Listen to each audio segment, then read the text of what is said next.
मैंने नहीं सोचा था कि मुझे ये वीडियो बनाना पड़ेगा, पर लगता है अब ज़रूरत आ ही गई है।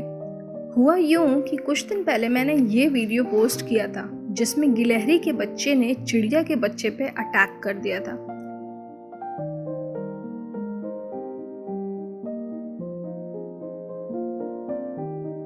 वैसे मैं बर्ड फीडिंग और रेस्क्यू का काम सालों से कर रही हूँ और लोगों को एनकरेज करने के लिए और खुद के रिसर्च एंड स्टडी के लिए वीडियोस भी बनाती हूँ और अपने चैनल लिटिल कन्वर्सेशंस पे शेयर भी करती हूँ।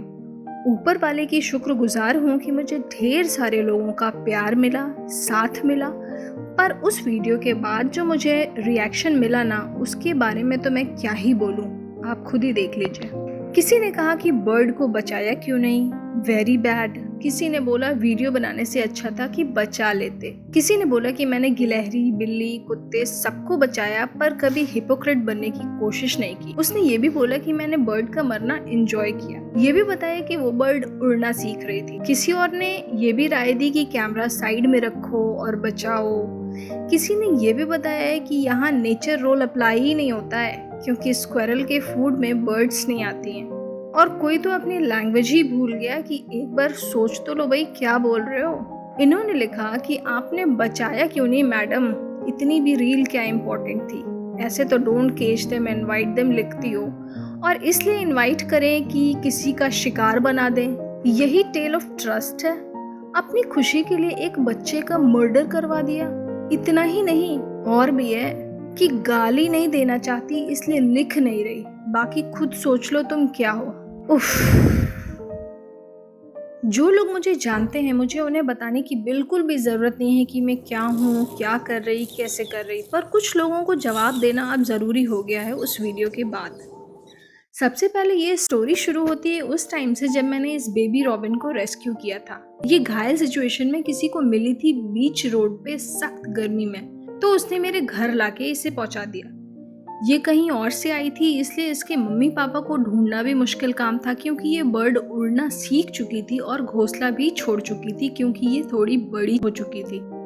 इसकी सिचुएशन ठीक नहीं थी, लेकिन फिर भी मैंने पूरी कोशिश की कि ये बच जाए, लेकिन इसकी हालत सुधरी नहीं। इसने बहुत कोशिश के बाद भी 2 दिन से खाना नहीं खाया था, जबकि छोटी बर्ड्स को बार बार खाना चाहिए होता है। वाइल्ड लाइफ सपोर्ट का भी लापरवाही भरा रिस्पॉन्स कुछ दिन पहले देख लिया था, जब मेरी भाभी ने एक बर्ड को रेस्क्यू किया था जो आंधी तूफान में घायल हो गई थी और अपने पेरेंट्स से अलग हो गई थी। उसकी हेल्प के लिए वाइल्ड लाइफ कॉल किया तो उन्होंने कोई हेल्प के बजाय ये कहा कि आपको ये बर्ड रेस्क्यू करना ही नहीं चाहिए था, क्योंकि ये माँ के बिना जिंदा ही नहीं रहेगी। इसलिए अब मैं हर तरफ से होपलेस हो रही थी। फिर मैंने सोचा कि जैसे मेरे मिनी चिड़ियाघर में ढेर सारी बर्ड्स आती हैं, तो क्यों नहीं इसको थोड़ी देर बाहर रख के देखें, क्या पता इसके मम्मी पापा मिल जाएं और वो इसको ठीक कर दें। मैंने इसको किसी तरह थोड़ा पानी पिला करके इस कंडीशन में बाहर रखा। फिर कुछ देर बाद मेरी नज़र पड़ी तो ये उठ चुकी थी और कुछ इम्प्रूव दिखी। साथ ही साथ मुझे एक पेयर रॉबिन का भी दिखा, जिसके पास ये जाने की कोशिश करने लगी और वो बर्ड्स भी इससे कुछ कह रहे थे। आप उनके रियल साउंड सुन सकते हैं यहाँ पे।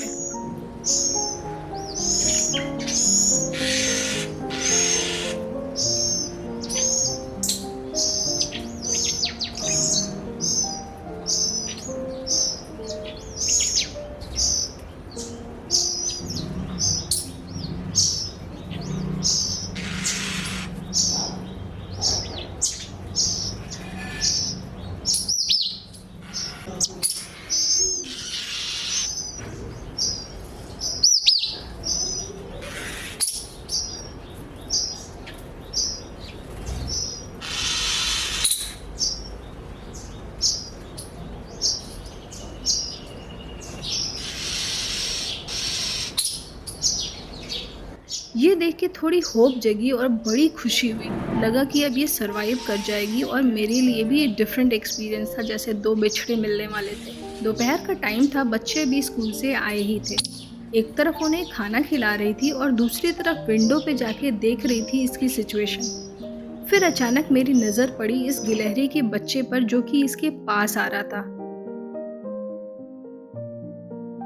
मैं अभी कुछ समझ ही पाती कि उसने रॉबिन पे अटैक कर दिया और मेरे मोबाइल का ये वीडियो यहीं खत्म हो गया। जिन लोगों ने मेरे लिए अच्छे वर्ड्स यूज किए या मुझे ब्लेम किया, उन्होंने ये नहीं सोचा कि वीडियो यहाँ रुक कैसे गया, गिलहरी उस पे से भागी कैसे। शुक्र है उस दिन मैंने अपना मेन कैमरा भी बाहर लगाया हुआ था। मैं भागती हुई बाहर गई।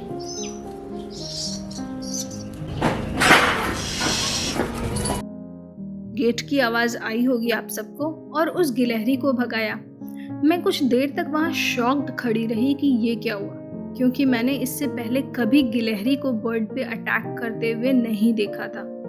मैं सोच भी नहीं सकती थी कि ऐसा हो सकता है, क्योंकि मैं भी यही समझती थी कि गिलहरी सिर्फ ग्रेन्स, नट्स, फ्रूट्स वगैरह पे ही सरवाइव करती है, खास तौर पे तब जब वो गिलहरी खुद ही बच्चा हो। फिर उसके बाद काफ़ी कोशिश किया, पानी डाला, पर वो जा चुकी थी।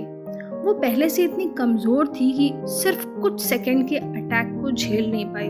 बहुत देर तक खुद भी गिल्ट फीलिंग में रही कि क्या ये मेरी मिस्टेक थी, क्या वो बच सकती थी, क्या मुझे उसे बाहर ले जाना ही नहीं चाहिए था। लेकिन फिर रियलाइज़ किया कि मैं जो कर रही थी वो अच्छे के लिए कर रही थी, जो मेरा दिल जानता है और मेरा अल्लाह जानता है। अब इस कंडीशन में उसे देख नहीं सकती थी, तो सहरिश और मिस्टर आलम की हेल्प से उसको अपने गार्डन में रेस्टिंग प्लेस दिलवाया। बाकी वो लोग जिन्होंने कुछ भी बोला, उनके लिए एक सलाह है कि किसी पे उंगली उठाने से पहले थोड़ा रुको, सोचो कि क्या कर रहे हो, क्या बोलने जा रहे हो और इसका क्या इम्पैक्ट हो सकता है, फिर आगे बढ़ो। क्योंकि दुनिया वैसे भी क्रिटिसाइज करने वालों से भरी हुई है। आप ऐसे बनिए कि आप दूसरे को मोटिवेट कर सकें अच्छे काम के लिए। ऐसे ना हो कि जो कुछ बेहतर कर भी रहे हैं वो कुछ करने से पहले सोचने लग जाएं कि ये करना है कि नहीं। वैसे किसी ने सही कहा है, don't criticize what you don't understand, you never walked in that man's shoes. Elvis प्रीस्ली।